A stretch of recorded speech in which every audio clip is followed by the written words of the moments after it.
Act 8, Battlegrounds including the mastery loadouts and more is revealed inside the contest. Kabam put the prices up of their crystals in the unit store. We're going to look into that. Gifting event thread is responded to by Kabam with some helpful and interesting insights.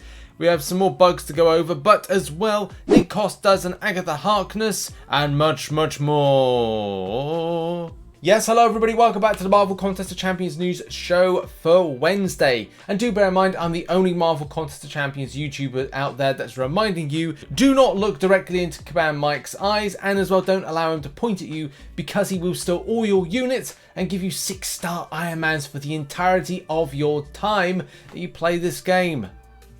Shit. Obviously that's all just jokes, or maybe he does that. In any case, hit the like button, subscribe or post notifications on all, and let's without further ado get into some news coverage, shall we? So we kick off the show with, if you haven't seen it already, an Inside the Battle Realm, Inside the Contest video, which gives you an idea of the future, including an Act 8.1 boss, which is the Black Widow Citalis. I'm going to say Citalis rather than saying the agent of Korobora, which is the other thing, which always makes me laugh, so I'm not going to laugh on this one, take it seriously. So it's really cool, go and check out that in the link in the description. We've also did a deep dive on this yesterday. This boss looks badass and scary as anything, so that's fun. But as well, there's a lot of things on Battlegrounds. Those particular things are like a whole host of things from a battle pass kind of progression system, similar to what they did in Marvel Realm of Champions. There's also a little kind of like, you know, season rewards type thing, season situation with it, which is really cool. But I think one of the standout things is creating loadouts for decks. So you're able to create 3 decks and masteries around them, which is incredible. For me personally, I would have liked to see these mastery loadouts be something that's put through the contest in different areas. But I suppose if this is a good testing platform for this, it's a good starter if anything, and I'm very much looking forward to this. There's also some details on Kabam Stewart creating these new characters, which is Infamous Iron Man, and or Infamous Doctor Doom, whatever, it's Infamous Iron Man. And also these 2 champions look amazing, in particular when you see stuff like this with this SP2 with Iron Man Infamous, which is just like, it's meaty as anything. You get the Doom Slap, love the Doom Slap, and the unblockable special attack, boom. Obviously got power burn, so this champion is going to be amazing for all or nothing nodes as well as any power game based situations. But yeah, I really look forward to like playing this champion, which is a bit of a rarity because I didn't know if I was going to like this or not. Next up, and bugged Mephisto on node 50, Safeguard in Alliance War. First of all, I just want to say this is a very kind of like odd thing with any kind of game where you have to record every single bit of thing that happens in Marvel Contest because lots of stuff is bugged. That's just the thing that kind of like ticks me off a lot of times with this game, that you have to literally have receipts for everything just to show the developer, hey, this is where this is not working correctly. And this is why Kabam largely rely on the player base to find bugs out for them. But in any case, I digress. Let's get to the point. Now the TLDR for this is that basically based on the interaction, you're able to apply debuffs, and debuffs are meant to apply a heal block.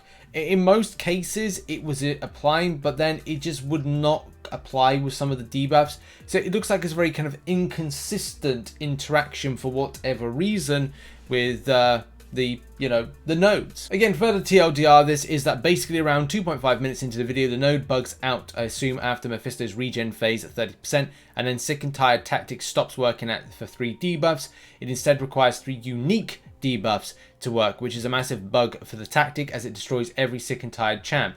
This is obviously a bug because Ink got through the second time round. If you want to check out the video, it's on there. We're not going to go full deep dive into this because, you know, Kabam have kind of like, they're looking into it. The bug seems to have triggered after Mephisto's immortality at 30%. Can this be reviewed by the team? Kabam Jax said yesterday, thank you for bringing this to our attention. I'll pass it on to the game team, what they make of it. It definitely looks like there's a weird kind of like interaction on this particular interaction. It's just a weird thing going on with it, and as I said, there's kind of like a difference between the way the attack tactics work on this one versus like the kind of like interaction with Mephisto. Maybe it's something to do with the regen, maybe it's something to do with like being unique debuffs, maybe it's something else. Either way, we need answers from Kabam, and hopefully they give the answers on this particular subject if you are seeing exactly the same issues as the people are in this thread. Okay, now on to something really cool, and it's Agatha Harkness back at it again. So shout out to Nick Coss, link in the description to all of his work. Wow, okay. They've gone for like an OG version of Agatha Harkness. Not the new one, by the way. This is the kind of the older version, which I think is still pretty cool, pretty sick. And kind of like more of a kind of like a Disney Mirrorverse style, which is actually really cool that Nick's done this. Check out Nick's channel in the link in the description. Support all of his work and stuff that he does. Now let's talk about deals. So you probably were expecting me to either kind of, I don't know, spend money because now they got a 6-star Scarlet Witch opportunity. The answer is no. I'm still continuing on with my non-spending within Marvel Contest of Champions, at least for one 12-month cycle, but I think I'll actually continue on as a new norm for this channel, as being that we're covering MCOC from a non-spending light.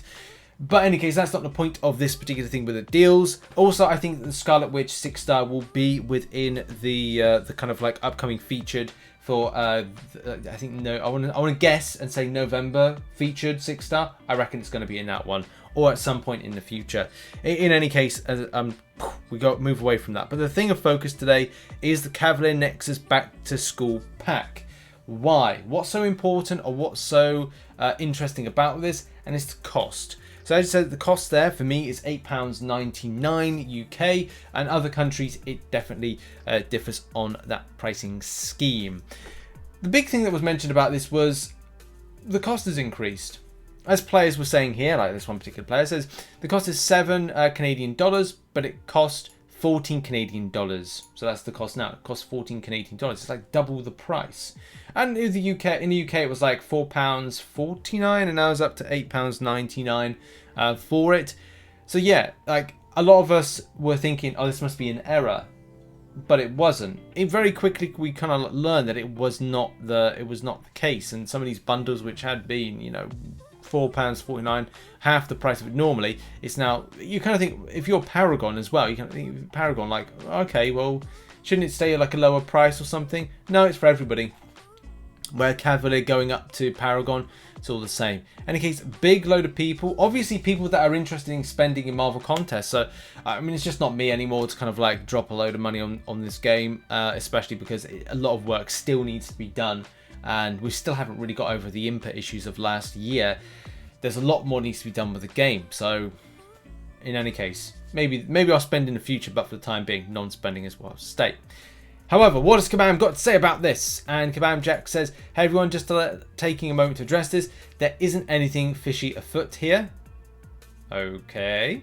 Price was intentional. Different deals have different prices. It's also why prices are clearly displayed and require a second stage of confirmation with the price displayed a second time. That being said, we are taking your feedback to the team and letting them know the general sentiment regarding this deal. Thank you for taking the time to share. Do you think this might have been testing the waters? Like, and it's not Kabam Jack's fault, by the way, on this particular situation. It's just like, are Kabam testing the waters? As we saw yesterday, that Kabam, through the gifting event, or no, 2 days ago, the gifting event may have potentially lost millions of dollars for Kabam, and maybe it's now a case of looking at this from a different light. I don't know. I don't know. I'm hazarding a guess with that one, but yeah, definitely a weird situation to look in game. Is Kabam and are Kabam justifying this cost based on the fact of like a lot of decent champions being within it? Is it a case by slapping on, you know, 3 god tier champions that's kind of like the hook line for everybody to go, oh, I'll just buy this. Oh, hang on, did I notice the price going up? I'm not noticing it. Maybe, I don't know. I really don't know, but it's just kind of weird. It's kind of weird just to kind of like randomly have the price increased from what it was, or it being more noticed. A lot of people notice this. In any case, we'll have to see how future deals pan out with how Kabam is setting a new price standard in future. Now we turn our attention to the fallout from the gifting event. We covered this on Monday. It is going to be an ongoing topic. As I said, for myself, I have a lot more questions that don't have answers.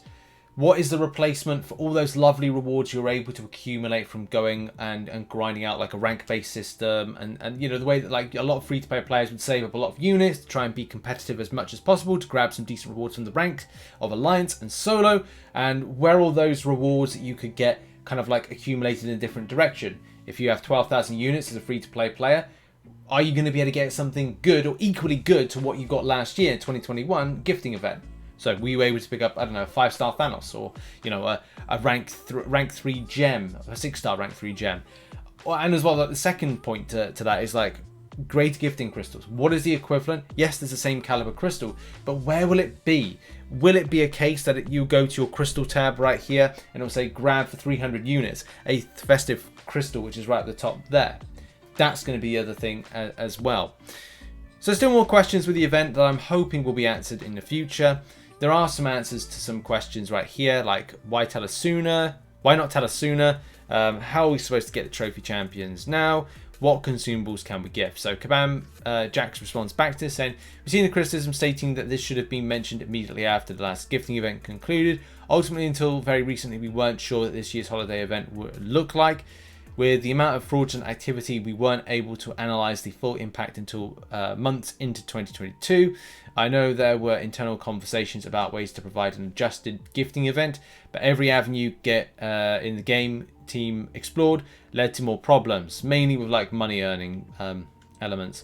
As we stated in the original post, we wanted to give everyone the opportunity to make decisions about how to spend their time. We did this as soon as we had an idea that the gifting event would happen this year. Even with limited information about what the new event looks like, the communication came 3 months prior to a normal communication cadence for in-game events. And then we've got this is the answer to Trophy Champions. We haven't seen anything suggest the replacement crystal would remove opportunity to acquire trophy champs. We will continue to keep an eye on the development of this event and communicate with as we have more information, likely close to the holiday season. I've got to be honest, like Kabam Jacks and the team are doing a lot better than they have done in previous years to get information out early. To be honest, I reckon that we wouldn't have had, over the last, say, 2-3 years, maybe even more than that, we wouldn't have had this until like, I don't know, 1 month before. So they're doing slight improvements there. It just, the biggest problem is, I think a lot of things came to light in 2021 that would have been great to have early 2022 because people were cultivating accounts. What consumables can we gift, as the details about this new event, holiday event, are still falling into place? And there is still of consider we don't have a definitive list of what will be available. Expect more information closer to the launch of the new event. So yeah, like it's just a case of like we just need to like find out more info. I think it's just. For me personally, some people were fine with the info that they were given. For me, as I said, the two things I want to find out is where are those extra rewards that we were able to grab from the alliance-based rank system and a solo-based rank system for the gifting. Is that going to be a thing? Are we going to have an opportunity to get more spicy rewards? And the second thing is the greater gifting crystal equivalent. How is that got? Is it a case you'll have to spend money? Is it a case that it's going to be at a cost of 300 units a piece, which should be the fair kind of like thing? And what will be in that crystal? And hopefully it's a case that it is not similar caliber, as I said, but same caliber. Same. It has to be the same. Or if not, a bit spicier, because let's face it, the meta shifts. My concern, and this is the concern that I have about the same caliber, similar caliber crystal, is it will become progression based. This was something that I think a few people were talking about last year, and that it may be something this year that they'll do, which is a bit disappointing because it then, the great thing about this is going, if you had a baby account, you're able to get 6-star shards on it, but then I'm sure a lot of people would kind of have the criticism of going like, okay, well, let's face it, you're not really meant to get 6-star at where you are in the game. And that's something I think Kabam are trying to kind of like deal with a little bit as well. Not to give people a 6-star champion to start off as soon as you're in Marvel Contest. But that's the joy of it, of kind of picking up something really spicy and going like, this is the roulette wheel kind of spin. You may land on 0 and find that you just won an absolute buck ton of money. But in any case, I digress on this particular situation, and whatever your thoughts are, put in the comment section down below about the gifting event. And I'm sure that we'll be covering, not the gifting event, the holiday event, festive event.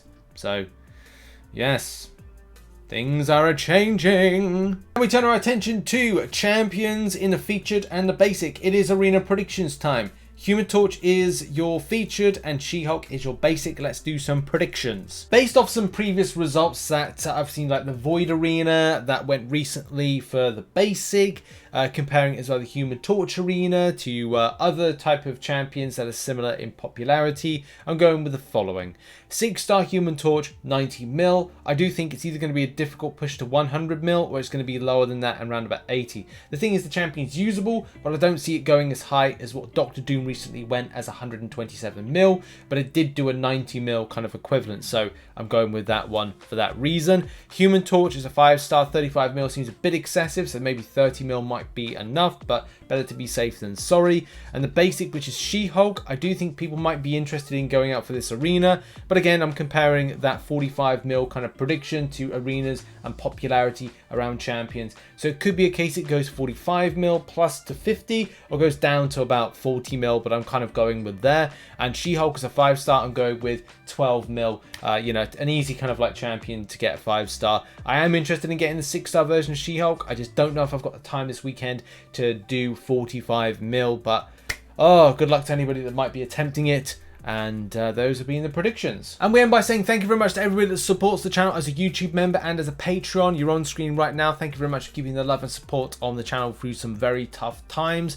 And also those that support the channel as a Twitch Prime and Twitch sub member. So tier 1, tier 2 subs, thank you so much for the support. Come on by to a live stream. We should be live streaming tonight, doing a little bit of MCOC and Fall Guys and getting those wins, baby. We definitely get those wins. Remember to keep up to date with a lot of content, which is on the screen right now. Recently posted stuff, a deep dive into the contest. Go and check out that, as well as so much more. Cheers, everybody. Have a good one. Bye-bye.